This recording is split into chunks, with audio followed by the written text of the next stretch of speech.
2025-এর শুরুতেই international cricket থেকে চিরতরে বিদায় নিল নিউজিল্যান্ড ওপেনার মার্টিন গাপটি তার কেরিয়ারে মোট 367টি ম্যাচ খেলেছে, যার মধ্যে 198টি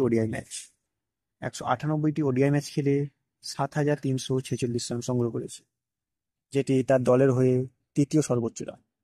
তার আগে আছে স্টিফেন ফ্লেমিং, যে 8,007 রান করেছে, আর 1 নম্বরে আছে রস টেলর, যে কিনা 8,607 রান করেছে।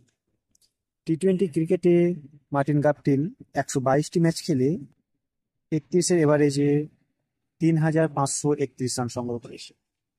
টি-20 ক্রিকেটে আমরা যদি বলি, এটি নিউজিল্যান্ডের হয়ে সর্বোচ্চ রান, এবং বিধ্বংসী ক্রিকেটার হিসাবে যদি দেখতে পারি, তাহলে ব্র্যান্ডন ম্যাকালামের পরে যার নাম সব থেকে প্রথমে মনে আসে সেটি হলো মার্টিন গাপটিল টেস্টেও 47টি ম্যাচ খেলেছে, কিন্তু টেস্টে সেভাবে ওয়ার্ল্ড কাপে মার্টিন গাপটিল টোটাল 547 রান সংগ্রহ করে, যেটা নিউজিল্যান্ডের ফাইনালে খেলার জন্য বড় অবদান রাখে। 2015 ওডিআই ওয়ার্ল্ড কাপে মার্টিন গাপটিল প্রথম ব্যাটসম্যান যে ওয়ার্ল্ড কাপে 200+ রান সংগ্রহ করে, এবং তার এই ইন্ডিভিজুয়াল রান ছিল 237 রান, যেটা ওডিআই ফরম্যাটে দ্বিতীয় রান।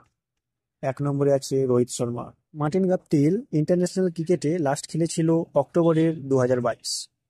তখন থেকে মার্টিন গাপটিলকে ইন্টারন্যাশনাল ক্রিকেটে আর দেখা যায়নি, তবে সেই সঙ্গে চালিয়ে গেছে ফ্র্যাঞ্চাইজিস লিগগুলি, যেমন SA20, বিগ ব্যাশ, আরও অনেক কিছু। তবে শেষমেশ 8ই জানুয়ারি, এই বুধবার, ইন্টারন্যাশনাল ক্রিকেট থেকে রিটায়ারমেন্ট নিল নিউজিল্যান্ডের মধ্যে একজন মার্টিন গাপটিল। ভিডিওটি ভালো লাগলে লাইক করবেন, আর এইরকম ভিডিও পেতে গেলে সাবস্ক্রাইব করবেন। আর আপনাদের যদি কোনো মনোনীত টপিক থাকে তাহলে কমেন্টে জানাবেন।